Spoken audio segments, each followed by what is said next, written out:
गया है।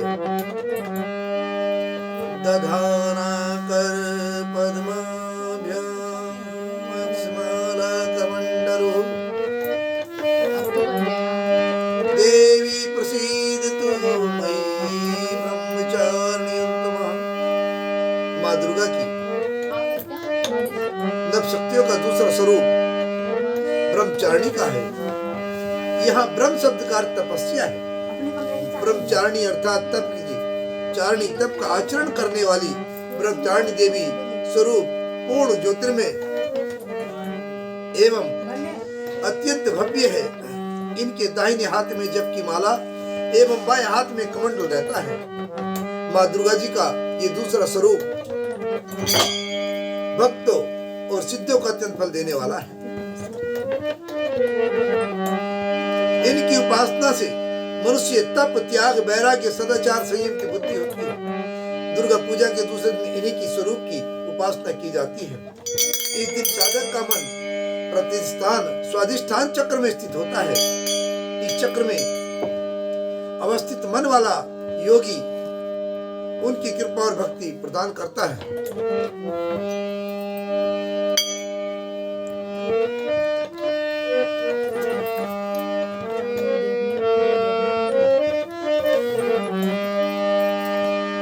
मार्कंडेय ऋषि जी बोले,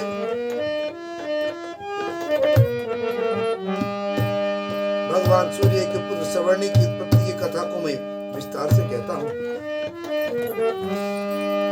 आप ध्यान से सुनिए। सूर्य के स्त्री छाया से उत्पन्न सावर्णी जगत जननी महामाई की कृपा से जैसे जैसे मनवंतर के अधिपति बने, वह विशिष्ट कथा सुनिए। प्राचीन काल में स्वारोचिस मनवंतर के चंद्रवंशी राजा सूरत समस्त सुखों पृथ्वी के चक्रवर्ती राजा हुए। वे प्रजा का अपने पुत्रों की भांति पालन करते थे। यवन राजाओं से राजा सूरत को शत्रुता हो गई और दुष्ट दलन राजा सूरत से उनका भयंकर युद्ध हुआ। थोड़ी सेना होने के कारण यवन राजाओं ने सूरत को हरा दिया। तदंतर राजा अपने नगर में आकर राज्य करने लगा। तो भी अन्य शत्रु राजाओं ने राजा सूरत पर चढ़ाई कर दी और नगर में भी दुराचारी मंत्रियों ने राजा का कोष सैन्य तथा समस्त वस्तुएं छीन ली। तब राजा हार कर अकेला ही घोड़े पर सवार होकर शिकार खेलने के बहाने घोर जंगल में चला गया। वहां उन्होंने महर्षि मेधा का सुंदर आश्रम देखा, जो अहिंसक सिंह आदि पशु और शिष्य मुनियों को शोभायमान था। वहां बैठे हुए महर्षि मेधा को राजा सूरत ने नमस्कार किया और मुनि से उचित सत्कार पाकर उसी आश्रम में रहने लगे। प्रचंड मुंड को मारने वाली तारने आ जावेगी, मारने वाली तारने आ जावेगी, भक्ति में भक्ति करो मारने आ जावेगी, भक्ति तुम्हारी प्रदाती में आगे आ जावेगी। तेरी करुणा में रस होवे तो, तेरी करुणा में रस होवे तो मुख अपना खोल, तेरी सुने महारानी मैया मैया बोल।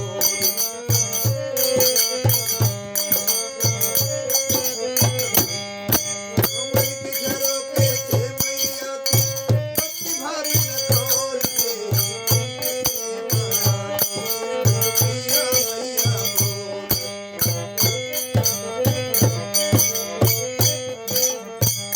कुछ काल के बाद फिर वे अपने राज्य तथा प्रजा की चिंता से विचरने लगा कि जिस राज्य को मेरे पूर्वजों ने भली भांति चलाया और प्रजा का पालन किया, वह आज मुझसे दूर चला गया।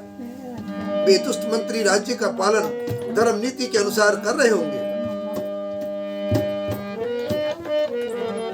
वो करते होंगे कि नहीं, मुझे इस बात की बड़ी चिंता है और मेरा मुख्य हाथी भी दुश्मनों के वश में हो जाने से क्या क्या कष्ट भोगता होगा। जो आज्ञाकारी नौकर नित्य प्रसन्नता से धन और भोजन प्राप्त करते थे, अब उन दुष्ट राजाओं के आश्रय में रहकर कष्ट पाते होंगे। मंत्र राज्य के धन को कुमार्ग में व्यर्थ खर्च करता होगा। जो धन मेरे पूर्वज ने बड़े कष्ट के साथ संग्रह किया था, जोड़ा था, सो नष्ट हो गया होगा। इस प्रकार राजा राज्य की सभी बातों की चिंता करने लगा।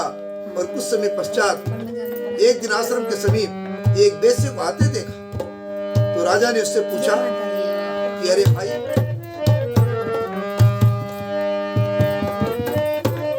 पूछा कि भाई तुम कौन हो, यहाँ क्यों आए हो, तुम्हारा मलिन मुख शोक दिखाई क्यों देता है। इस प्रकार राजा सूरत की बातों को सुनकर उस समाधि नाम के वेश्या ने, व्यापारी ने राजा सूरत से कहा कि हे राजन, मैं समाधि नाम के एक वैश्य हूँ और मेरा जन्म धनवान कुल में हुआ है। मेरे दुष्ट स्त्री व पुत्र आदि ने मुझे धन के लोभ से घर से निकाल दिया है और मेरा धन छीन लिया है। मैं धन, स्त्री, पुरुष से रहित हूँ। अब अकेला दुखी रहकर इस वन में आया हूँ। मुझे अपनी स्त्री एवं बंधुओं कुछ पता नहीं है। मैं यहाँ रहने के कारण अपनी स्त्री, पुत्र एवं स्वजनों को, परिस्थिति को नहीं जानता कि वे इस समय स्थान पर अपने सुखी या दुखी हैं। मैं भी नहीं जानता कि मेरे पुत्र सदाचारी हैं या व्यभिचारी हैं। राजा बोला, जिन स्त्री और पुत्र आदि ने तेरी धन संपत्ति को छीन लिया, फिर उन्हीं के स्नेह में, उन्हीं के प्रेम में तेरा मन क्यों जाता है। वेश्या बोला, आपने मेरे विषय में जो बातें कही वे सब वास्तव में सत्य है, परंतु मैं करूं तो क्या करूं, चित्त में कठोरता नहीं आती। जिन पुत्रों ने, जिन पुत्रादि ने धन के लोभ में आकर मुझे घर से निकाल दिया, मेरा चित्त फिर भी उन्हीं में आसक्त होता है। मैं क्या करूं। इन स्वजनों के निर्मोही होने पर भी मेरे मन में उनके प्रति प्रेम है। और मार्कंडेय ऋषि बोले, हे श्रेष्ठ। तत्पश्चात राजा सूरत और समाधि वेश्य दोनों मिलकर मेधा मुनि के समीप जाकर प्रणाम करके बैठ गए और मेधा ऋषि से कथा प्रसंग कहने लगे।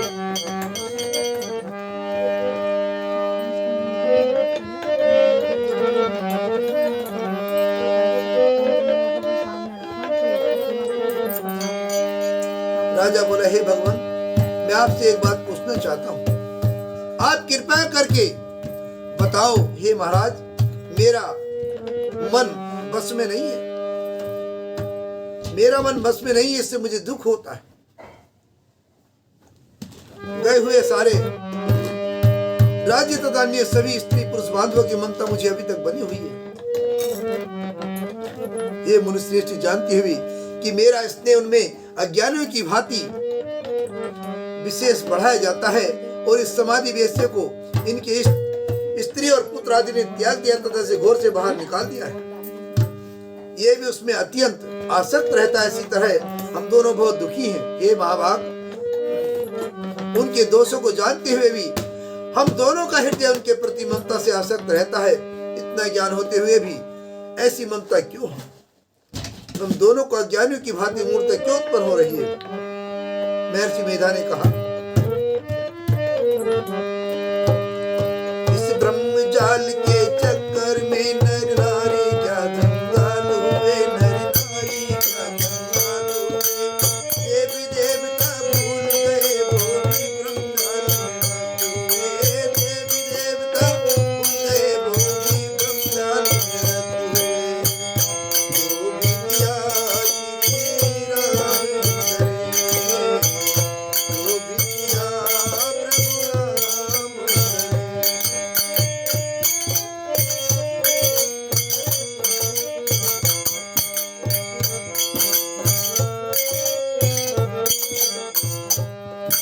महर्षि मेधा ने कहा कि समस्त जंतुओं को जानने योग्य ज्ञान होता है। हे महाभाग, सभी प्राणी पृथक पृथक होते हैं। पृथक माने अलग अलग होते हैं। कोई दिन में देखते हैं तो कोई रात्रि में नहीं देखते, और कोई दिन रात्रि में समान दृष्टि से देखते हैं। पुरुष ज्ञान युक्त है, ये सत्य है, इसमें संदेह नहीं। केवल इसमें नहीं, पशु पक्षी मृग आदि में भी मनुष्य की भांति ज्ञान होता है। ये स्थूल ज्ञान होता है। जैसे मनुष्य में आहार आदि की इच्छा उत्पन्न होती है, वैसे ही पशु पक्षी आदि में आहार विहार निद्रा और मैथुन आदि की इच्छा उत्पन्न होती है। ज्ञान होने पर भी पक्षियों को तो देखो, भूखे होने पर भी ममता बस अपने बच्चों को चोंच में प्रेम से चुग्गा देकर प्रसन्न होते हैं। हे राजन, मनुष्य भी अपने पुत्र पुत्र से इसी भांति बर्ताव करते हैं। वह पालन पोषण इस इच्छा से करते हैं कि जब हमारी वृद्धावस्था होगी तो हमारा पालन पोषण वे करेंगे। क्या तुम ये नहीं जानते और ये नहीं देखते कि पुत्र आदि उनका भरण पोषण ना भी करें तो भी माता पिता तो करती हैं, क्योंकि विश्व की स्थिति को रखने वाली महामाया के प्रभाव से वे मोह के गड्ढे में डाल दिए गए हैं।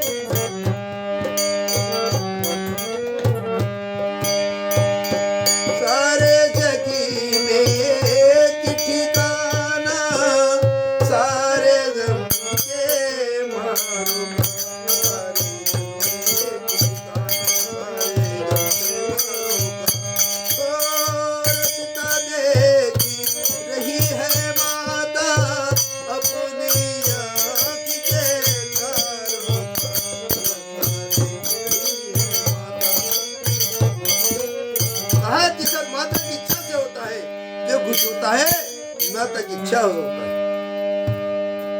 देखो, मनुष्य में अपने पुत्र पौत्र आदि से इस प्रकार का बर्ताव चाहता है, क्योंकि विश्व की स्थिति को रखने वाली महामाया के प्रभाव से वे मोह के गड्ढे में डाल दिए गए। इसमें कोई आश्चर्य नहीं, क्योंकि ये भगवान विष्णु की योग निंद्रा है, जिससे संसार मोहित हो जाता है। यही भगवान की महामाया है। वह भगवती देवी बड़े बड़े ज्ञानियों के चित्त को जबरदस्ती खींचकर मोह में डाल देती है। इस देवी ने चराचर विश्व को उत्पन्न किया है और ये देवी प्रसन्न होकर भक्तों को वरदान देती है, जिससे मुक्ति मिलती है। मुक्ति की परम हेतु सनातनी ब्रह्म ज्ञान स्वरूप विद्या है। भक्ति से मुक्ति मिले, मिले गुरु से ज्ञान। भक्ति से मुक्ति मिले और मिले गुरु से ज्ञान।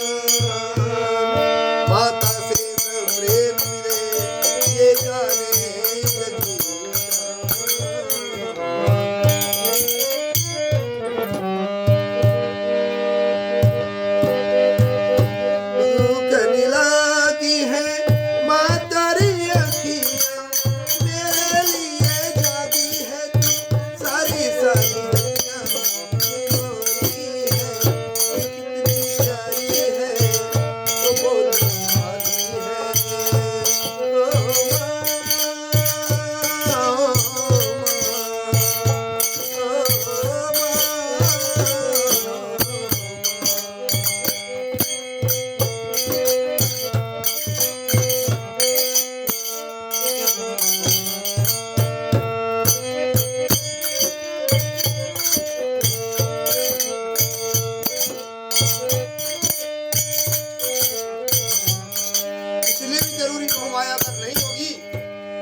परिवार से मोह माया नहीं होगी तो वो कमाएगा नहीं, अपने चित्त की बात करेगा, अपने हित की बात करेगा।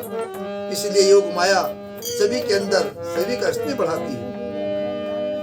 राजा बोला, भगवान आप जिसे महामाया कहते हैं वे कौन सी देवी है? वह देवी कैसे उत्पन्न हुई और उसका क्या कार्य है? उसका स्वभाव स्वरूप उत्पत्ति आदि के विषय में कुछ सुनना चाहता हूँ। सो आप सभी वृतांत मुझे सुनाइए।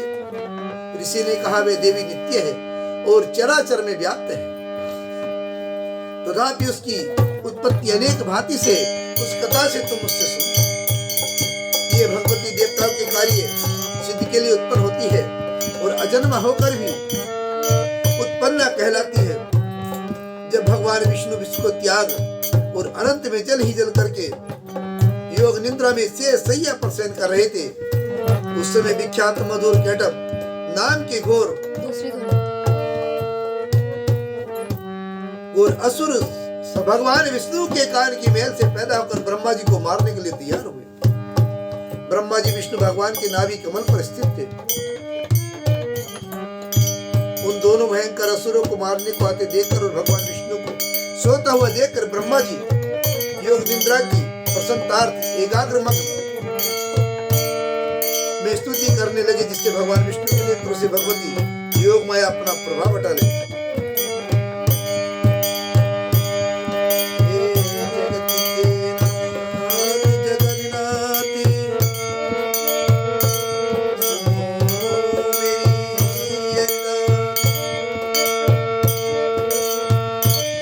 फंसा हुआ हूँ मझधर में,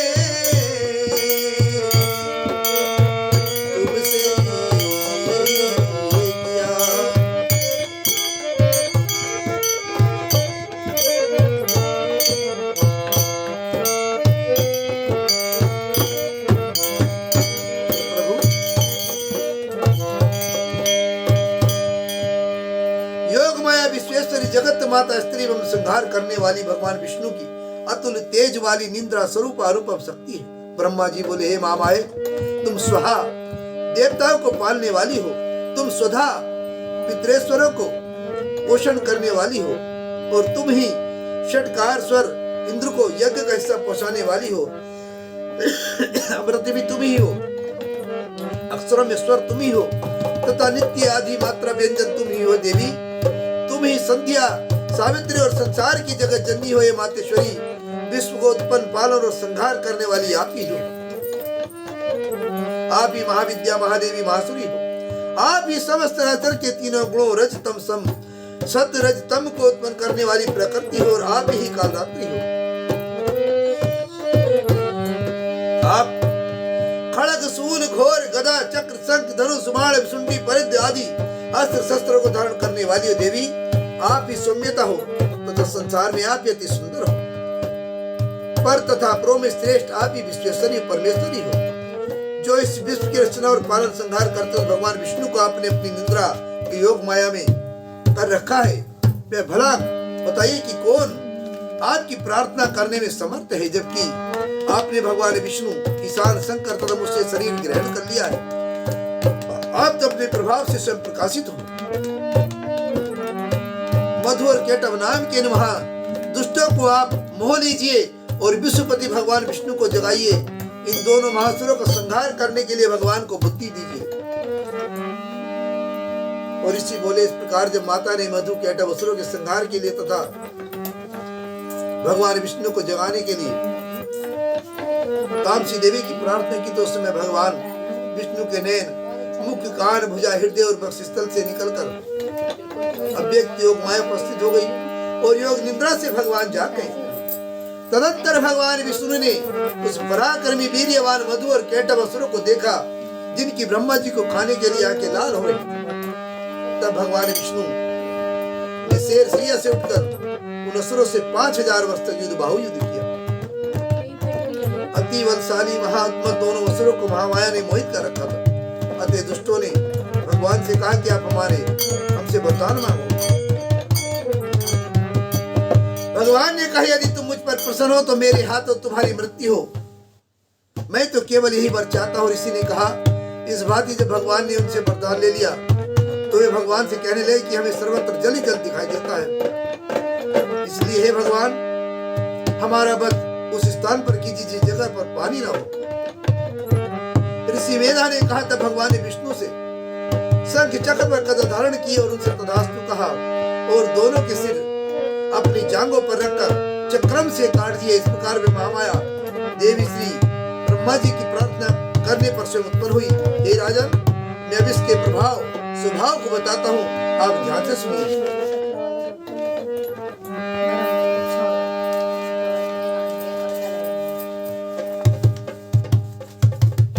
देवी जी का प्रादुर्भाव, महिषासुर की सेना का वध।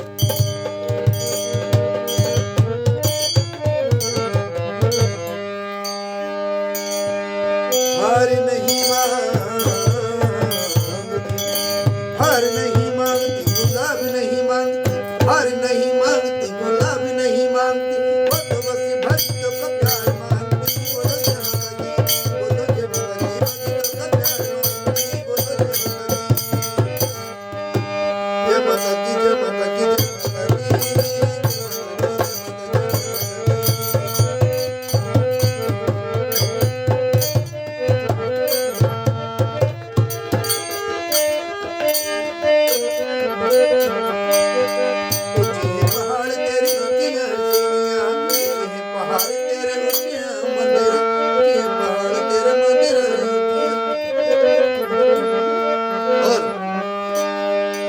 अध्याय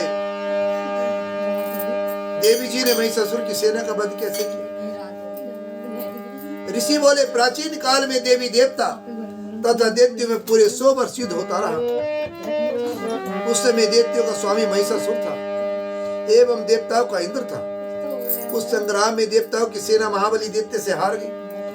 तब सभी देवताओं को जीतकर महिषासुर इंद्र बन बैठा।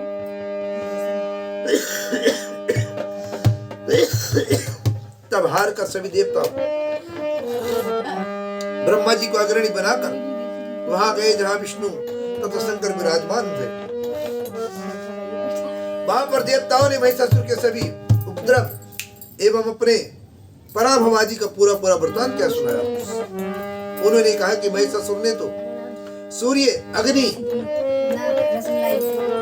पवन, चंद्रमा, यम तथा वरुण इत्यादि अन्य सभी देवताओं के अधिकार छीन लिए हैं। स्वयं ही सबका अधिष्ठाता बन बैठा है। उसने सभी देवताओं को स्वर्ग से निकाल दिया। महिषासुर महादुरात्मा है। देवता प्रचुर मृत्युओं की भांति विचर रहे हैं। उसके वध का कोई उपाय की। जिस प्रकार मधुसूदन तथा महादेव जी ने देवताओं के वचन सुने तो क्रोध से उनकी भौहें तन गई। तब भगवान विष्णु के मुख से एक महान तेज प्रकट हुआ। इसी प्रकार ब्रह्मा तथा शंकर के मुख से तेज प्रकट हुआ। इंद्र के आदि देवताओं के शरीर से महान तेज प्रकट हुआ। सभी तेज मिलकर एक हो गया। वह तेज पुंज इतना गुर था कि जैसे कि जलता हुआ पहाड़ हो। देवताओं ने देखा कि उसकी ज्वालाएं सभी दिशाओं में फैल रही। जब वह एक हुआ तो वह नारी के रूप में आ गया और महादेव जी के तेज से उनका मुख प्रकट हुआ। यम के तेज से उनके केस हुए। विष्णु के तेज से उस देवी की भुजाएं प्रकट हुई। चंद्रमा से दोनों स्तन और इंद्र के तेज से उनका कटी प्रदेश, वरुण के तेज से जंगावे और स्थली और पृथ्वी के तेज से नितंबों का प्रादुर्भाव हुआ। ब्रह्मा के तेज से दोनों चरण, सूर्य के तेज से चरणों की अंगुलियां और वसु के तेज से हाथों की अंगुलियां, कुबेर के तेज से नासिका का आविर्भाव हुआ। उसके दांत प्रजापति के तेज से प्रकट हुए। अग्नि के तेज से 3 नेत्र हुए और संध्याओं के तेज से दोनों भुएं, वायु के तेज से दोनों कान उत्पन्न हुए। इसी प्रकार समस्त देवताओं के तेज द्वारा भगवती का प्रादुर्भाव हुआ। इस प्रकार से भी देवताओं के तेज पुंज से प्रकट हुई देवी जी को देखकर महिषासुर से पीड़ित समस्त देवता प्रसन्न हुए।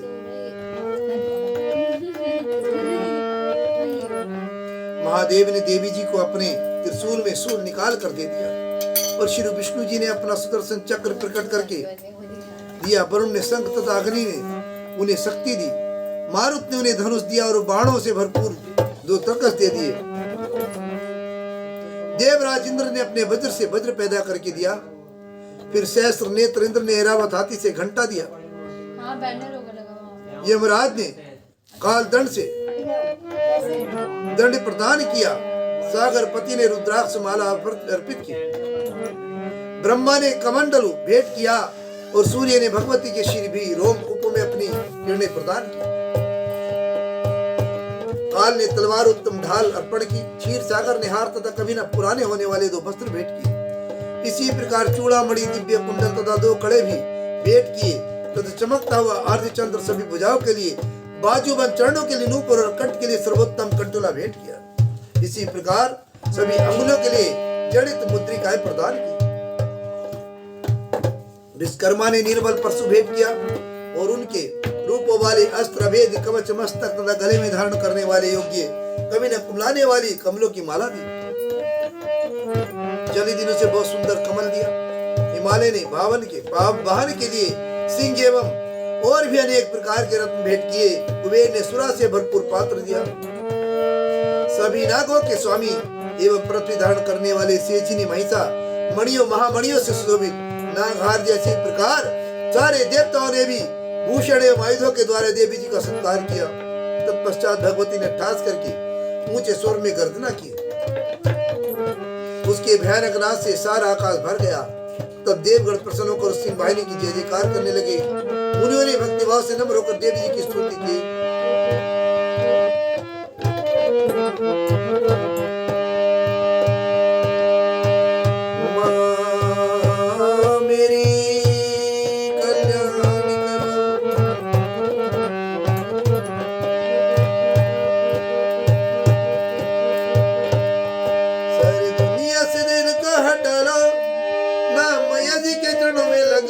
नसीब तेरा जग जाएगा, नसीब तेरा जग जाएगा।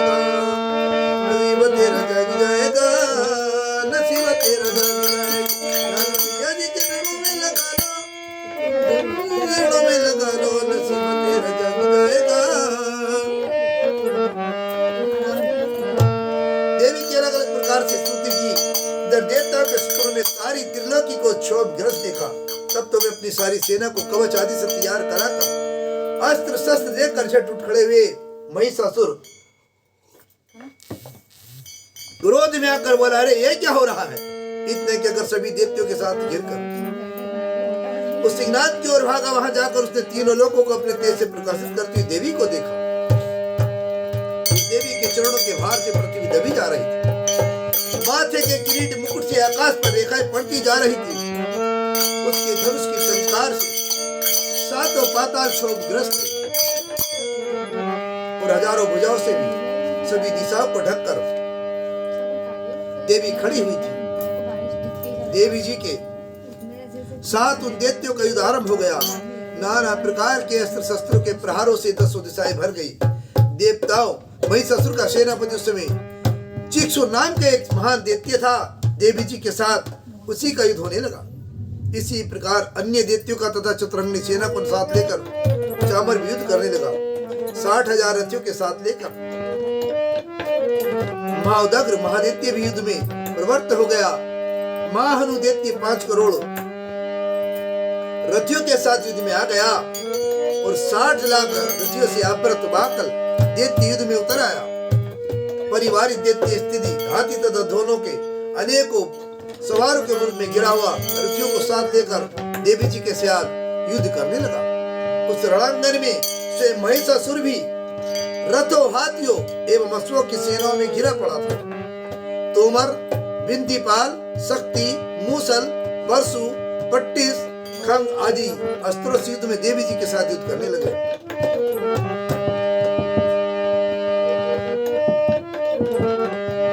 बक्सो बक्सो वैष्णो असी बचड़े आगा चरणा देना लालवो हो जावे कल्याण।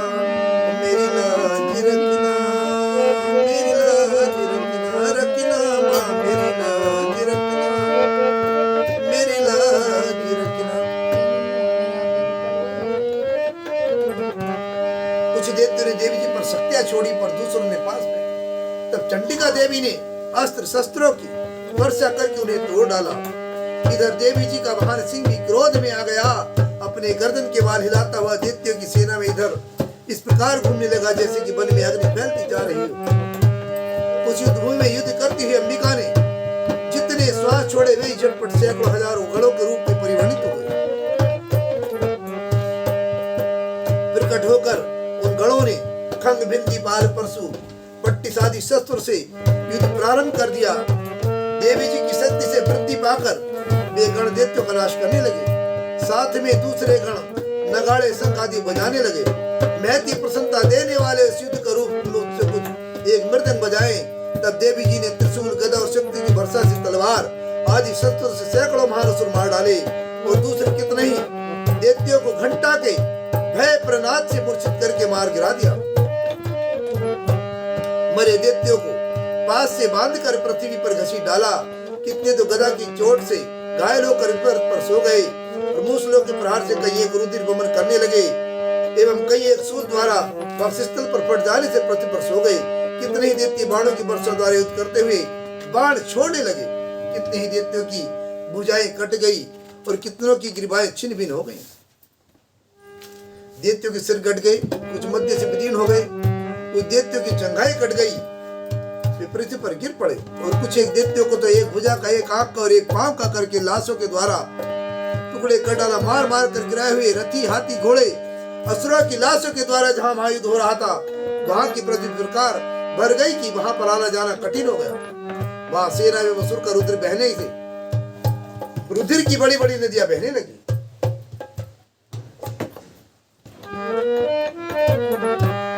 जगदम्बा जी ने एक क्षण में दैत्यों की महती सेना का इस प्रकार नाश कर दिया जैसे कि लकड़ियों के बड़े ढेर को अग्नि जला देती है। देवी का वाहन सिंह अपने बालों को छटकारता हुआ बड़ी गर्जना करता हुआ दैत्यों का शरीर में मानो प्राण ही छूट रहा हो इस प्रकार घूमने लगा। देवी जी के उन गणों ने महासुरों के साथ बड़ा युद्ध किया जिससे देवता प्रसन्न होकर आकाश में पुरुषों की वर्षा करने लगे। आज ये द्वितीय दिन पूर्ण हुआ। आप सब मिल करके आरती में शामिल होइए। सच्चे दरबार की जय। आरती होने जा रही है। आज का प्रश्न ये समापन करेंगे। जो लोग हमारे चैनल को देख रहे हैं और जिन्होंने चैनल को सब्सक्राइब नहीं किया है वह भी सब्सक्राइब कर ले, क्योंकि सब्सक्राइब करने पर नई नई अपडेट, कथाएं, कहानी सब आपको प्राप्त होती रहेंगी। प्रेम से बोलो जय माता की।